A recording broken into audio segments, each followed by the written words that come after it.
ഒരു 8, 10 മാസമായിട്ട് യുകെയിലെ റൂൾസ് എന്നും പറഞ്ഞുകൊണ്ട് സാധാരണക്കാരുടെ മനോനില തെറ്റിക്കുന്ന പരിപാടിയാണ് ഇവിടുത്തെ യുകെ വ്ളോഗേഴ്സ് ചെയ്യുന്നത്. സ്പെഷ്യലി കെയർ ഹോമിൽ വർക്ക് ചെയ്യുന്നവരും നേഴ്സുമാരും 12 അവേഴ്സ് ഡ്യൂട്ടി ചെയ്യുന്നത് തന്നെ അതൊരു 14 അവേഴ്സ് ആയിട്ട് കാൽക്കുലേറ്റ് ചെയ്യണം. കാരണം ആരുടെയും വീട്ടുവാതിക്കലല്ല ഡ്യൂട്ടി.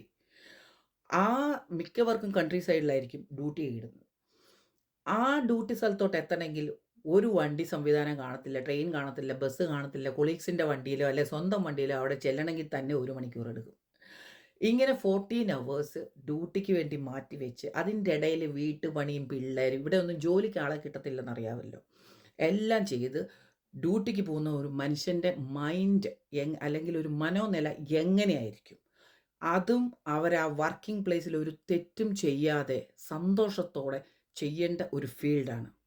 അതിൻ്റെ ഇടയിലോട്ടാണ് ഇതുപോലത്തെ ബോംബിടുന്ന പോലത്തെ, "ആ നിങ്ങൾക്ക് പണി കിട്ടാൻ പോവാണ്. നിങ്ങൾക്കിപ്പം പണി കിട്ടും. നിങ്ങളെ അടിച്ചോടിക്കും. നിങ്ങൾ അങ്ങനെയാണ് ഇങ്ങനെയാണെന്നുള്ള" ഒരു ന്യൂസ്. ഓക്കെ, പാർലമെന്റിൽ അവർ 100 കാര്യങ്ങൾ ഡിസ്കസ് ചെയ്യും. കാരണം എന്താണെന്ന് വെച്ചാൽ അതുപോലെയാണ് ഇമിഗ്രൻസിൻ്റെ വരവ്. സോ അവരുടെ കൺട്രിക്ക് എന്താണ് നല്ലത്, ആവശ്യമുള്ളതെന്നുള്ളത് ഡിസ്കസ് ചെയ്യേണ്ടത് അവരുടെ ചുമതലയാണ്. ആ ഡിസ്കസ് ചെയ്യുന്നതെല്ലാം 10 ഇരട്ടിയായിട്ട് ഇവിടെ വന്ന് യൂട്യൂബിലിരുന്ന് അല്ലെങ്കിൽ സോഷ്യൽ മീഡിയയിലിരുന്ന് കണ്ടിന്യൂസ് വിളിച്ച് പറയേണ്ട ആവശ്യമില്ല. കാരണം സാധാരണക്കാരായിട്ടുള്ള ജനങ്ങൾ ഇതെല്ലാം കേട്ട് ഒന്നുകൂടെ സ്ട്രെസ്സായിട്ട് മേളിലോട്ട് പോകുന്നവരുണ്ട്. ഒത്തിരി പേർക്ക് കാർഡിയാക് അറസ്റ്റ് വരും. എന്തുകൊണ്ടാ വന്നതെന്ന് നമുക്ക് പറയാൻ പറ്റത്തില്ല.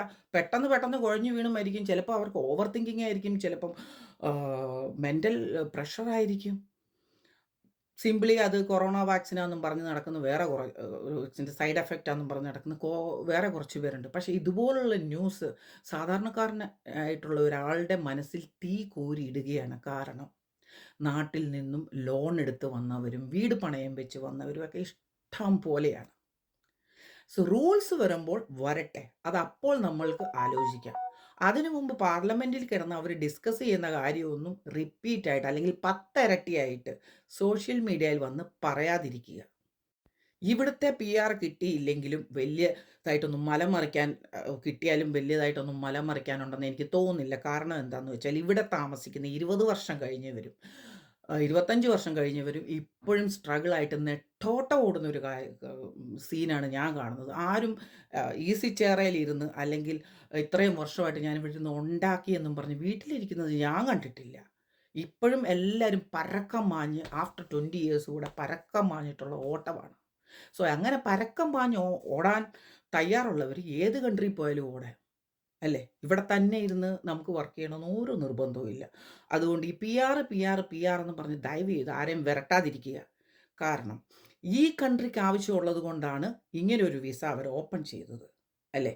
അതുകൊണ്ട് ഇപ്പോൾ അവർക്ക് ആവശ്യമില്ല എന്നും പറഞ്ഞ് ആൾക്കാരെ ഓടിച്ചു വിട്ടാൽ അവർ തന്നെ സഫർ ചെയ്യത്തുള്ളൂ. ഫോറിനേഴ്സ് ഇല്ലാത്ത ഒരു യുകെയെക്കുറിച്ചൊന്ന് ആലോചിച്ച് നോക്ക്. ഏത് കെയർ ഹോമിലാണ് ഇംഗ്ലീഷുകാർ മാത്രം ഉള്ളത്? ഏത് എൻഎച്ച്എസിലാണ് ഇംഗ്ലീഷുകാർ മാത്രം ഉള്ളത്? സോ നമുക്ക് അവരെ ആവശ്യമുള്ളതുപോലെ അവർക്കും നമ്മളെ ആവശ്യമുണ്ട്. അതുകൊണ്ട് ഈ പേടിപ്പീര് ഇവിടെ ചിലവാകത്തില്ല.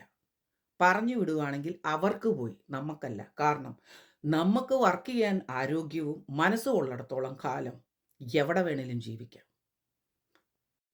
ഇതുപോലുള്ള ന്യൂസുകൾ കാരണം വർക്കിംഗ് പ്ലേസിൽ പോയി തെറ്റ് ചെയ്ത് അല്ലെങ്കിൽ മിസ്റ്റേക്ക് ചെയ്ത് പ്രഷർ കാരണം മെൻ്റൽ ടെൻഷൻ കാരണം ജോലി പോയ 100 കണക്കിന് ആൾക്കാരാണ് ഉള്ളത്. അവരിപ്പോൾ ബാക്ക് ഹോമിലുണ്ട്. ഇന്ത്യയിലോ അല്ലെങ്കിൽ ഏത് കൺട്രിയിൽ നിന്നാണോ വന്നത് ആ കൺട്രിയിൽ തിരിച്ചു പോയിട്ടുണ്ട്.